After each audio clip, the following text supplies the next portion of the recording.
honestly feel like I've been duped. People didn't like this movie.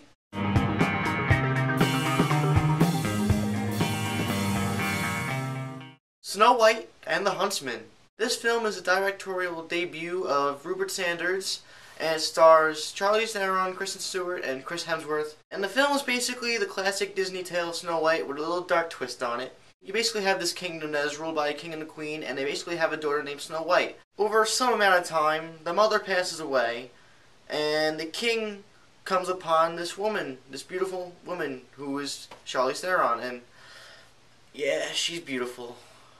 The king is basically fooled by her beauty, as she's really an evil bitch. She murders him and takes over the throne. Now, for some reason, she doesn't kill Snow White because she has some kind of liking for her, and she locks her up like Fiona and Shrek in a tower for a good 10 years. To gain immortality, the queen must take the youth, literally, out of Kristen Stewart.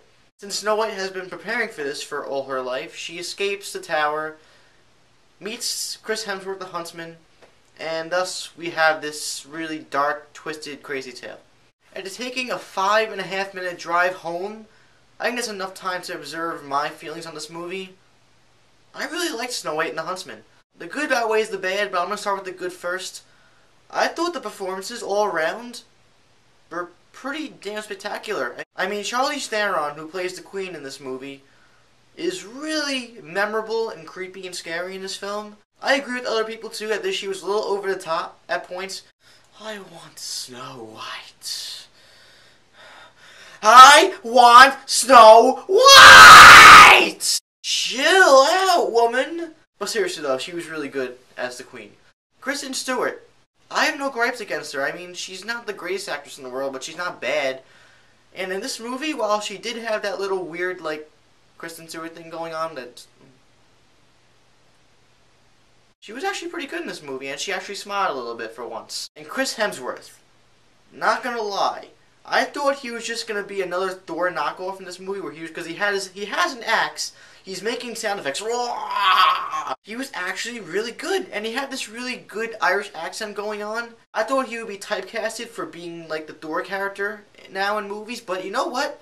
This guy's a star. He really is diverse, and I can't wait to see what he does next in future movies and Oscars, because I know he's going to do it. He's going to have a great career. Oh, and the dwarves. How can you forget the dwarves? The CG or whatever they did was spectacular, because a lot of these dwarves were played by real actors who were as tall or even taller than Kristen Stewart, Chris Hemsworth, Charlize Theron. Even though Charlize Theron is like a monster, she's like 6'5". She's a basketball player. She could be a basketball player if she didn't become an actress. But yeah, they're basically like the comedy relief of the film. This movie's so dark. I mean, really, it is so dark that you need some comedy to uplift this. I really love the cinematography, the set design, and just the overall atmosphere. There is some really awesome creativity at hand in this film. I mean, you have all these crazy creatures, you got this dark forest, you have the castle that the queen sets herself in. That castle was really foreboding in a really awesome way. And also, once the dwarves came into the picture in this film, which is about halfway through, this film became Lord of the Rings for me. Like, I just felt like Lord of the Rings, the Lord of the Rings vibe just got thrown in there. Like, it was so vibrant in that sense. And I could have sworn, I'm not even kidding, I thought I heard Lord of the Rings music in there somewhere. The bad pacing was kind of weird for me. Some scenes just went on too long. There were points where my mind drifted off into the Twilight Zone, and I don't know why, but when your mind drifts off away from the movie for a little bit, you notice something a little bit wrong. This is kind of nitpicking, but I did say before that Kristen Stewart had a great performance, but there were points where she was making those really signature Stewart, like, facial expressions, and it just annoyed the shit out of me. I'm going to be sitting here for another 20 minutes thinking about anything I didn't like about this movie. It's probably a good thing. Probably a good thing. It's probably going to be a mixed bag with audiences in terms of reactions, because I think some people are going to love this movie like I did. I don't know how I liked this movie so much, but I really did. And then there's going to be some people who walk out of the theater who are going to be either or be like, that wasn't worth my time.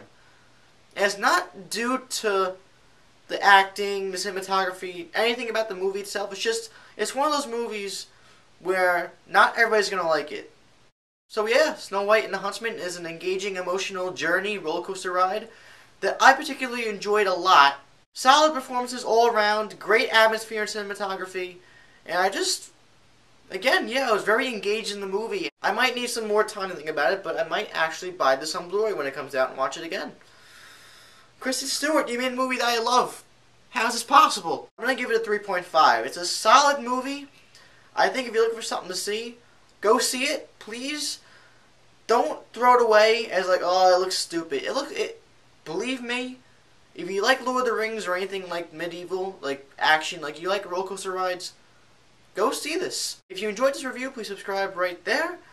I'm making some Batman skits in anticipation for Dark Knight Rises, so I think you want to subscribe for that. It's going to be a lot of fun. I'm John from MaffmanJones Reviews. See you next time.